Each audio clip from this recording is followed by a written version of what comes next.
Hello, my name's Gary Seal with Trucon Sales Consulting. This is the start of a four-part series on persuasion power, or another way to look at it is psychological sales triggers. Now, there are a number of things here that some people might call questionable, and so the foundation for all of this, of course, is absolute integrity when you apply these techniques to work with your prospects. That's foundational.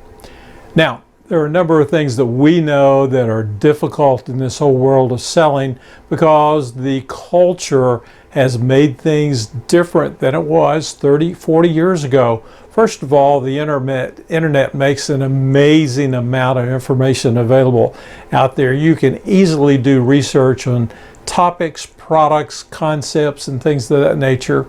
And then, because of the tremendous competition, some things that happen with our government, elected officials, and perhaps even general industry, there's a general doubt and skepticism that undergirds what we're attempting to do as salespeople. And then number three is the number of choices available to the consumer. I've never been in an industry yet that did not have a lot of competition, and you'll find that yours is rarely any different. I've been in one industry where there was only about 4 major competitors. That's as close as I ever got to a monopoly. So just rest assured that does not happen. Point number one in this whole area of psychological selling triggers is something called cognitive dissonance. The internal pressure is the secret. Dale Carnegie said there's only one way to get somebody to do anything, and that's by making the other person want to do it. So what does cognitive dissonance really mean?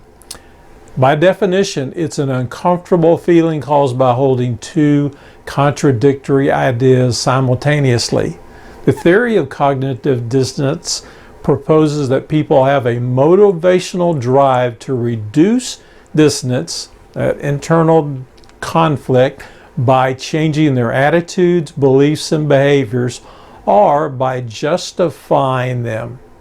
So we have this whole concept in selling of needs creation versus needs fulfillment.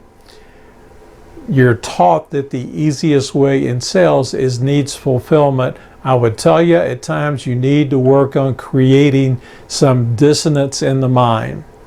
Take, for example, a real estate agent, and they're working with someone that is kind of in the market. Maybe they're not, but you're trying to convince them to upgrade. And you have multiple very firm ideas about what would be an advantage for them to actually move and change houses. One might be better schools for the children, more convenient shopping, and a shorter commute to work.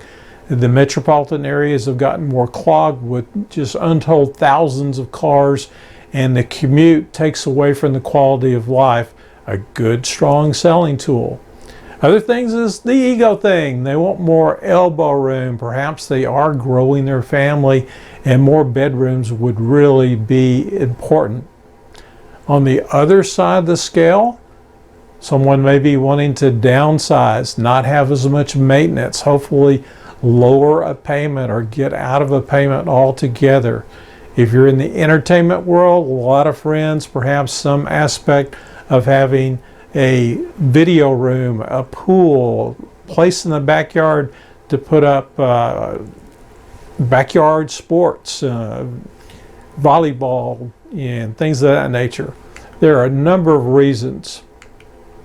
Now, so just think about that as you work with people and you create a reason for them to possibly make a change. Make multiple ironclad statements regarding the facts, what they would gain by making that change and making a purchase, and then go ahead and ask for the sale. Number 2 in our list of 12 is the rule of obligation. How do you get someone to do a favor for you? This is something that my wife says is the most underhanded thing you could possibly do, well, besides lying. However, nothing's more costly than the thought of being given something free of charge. So just think of it like this. You're at lunch with a friend and they pick up your tab. Nice, huh? You're in their car. And so when you get in the car, you're expecting to go back to your place or be dropped off where you got together. And they say, hey, do you mind if we run by the bank and do this other little chore? It's a little bit more difficult for you to say no. Or perhaps the next time you get together, instead of going Dutch, you feel obligated to pick up the tab. So the same thing goes for business to business sales type situations. In this particular case, you may be providing something of value like research or insight into your industry or a checkoff list that makes getting something accomplished significantly more easy to get done because of your experience or insight or research that you've done.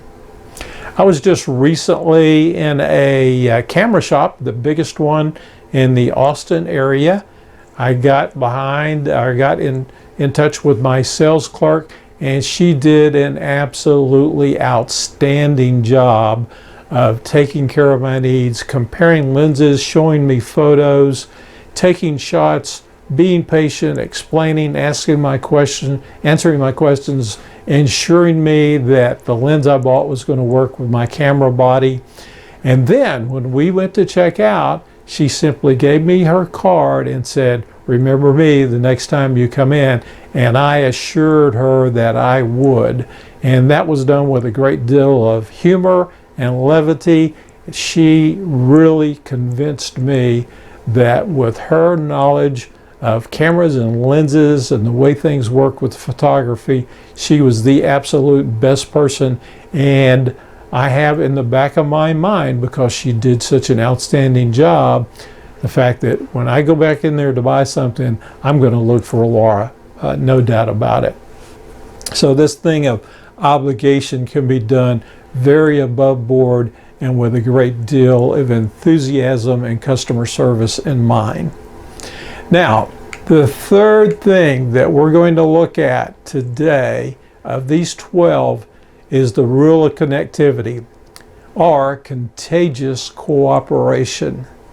Teddy Roosevelt said the single most important ingredient in the formula of success is knowing how to get along with people. Now, if any of you have been in the selling world for a long time, you probably already are well aware of your own inherent innate abilities and inclination to get along with people. Be persuasive, not abrasive. Take care of people. Be open and inviting. Find something in common with the other person that you can start a little sidebar conversation on. Don't take that too far, but do your best to connect there. And these things happen over time. You'll notice from the first conversation to the third or fourth how much easier it is to get your prospect to communicate with you and try to work with you regarding an exchange of information that's extremely important in a sales engagement. By all means, drop the hint of any arrogance.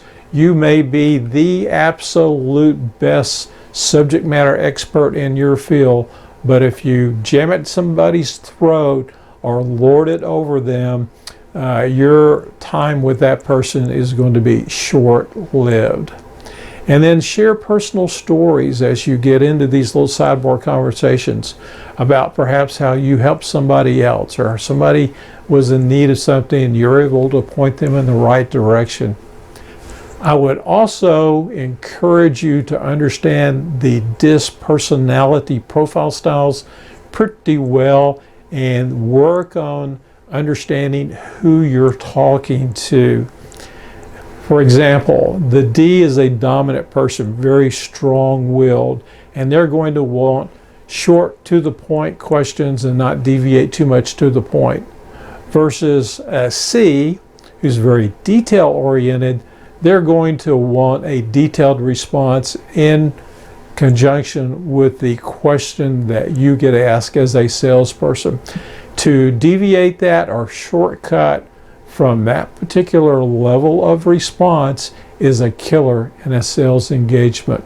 But I think you all know that you need to work within your strengths, stay within your strengths, and not try to be as someone into something that you're not. But people get a very quick idea of whether you're trying to push them onto somebody else or dump them from a time constraint, or you're going to engage and really take care of that person. So those 3 points are very important. So I would tell you that we want to work on cognitive dissonance, helping somebody understand they've got a problem they didn't think they had. A rule of obligation, make sure you provide such superior customer service they really do feel obligated to get back in touch with you. And then by all means, be contagious in your cooperation levels, your friendliness, and you're willing to go the extra mile and take care of your customer. You're going to find that that will pay dividend for you for years and years. Well, that will conclude our first 3 points of our 12 points of psychological sales triggers. Look for the next one up on the YouTube channel, and don't hesitate to ask me any questions that you may have about this type of selling process and skill set. Take care.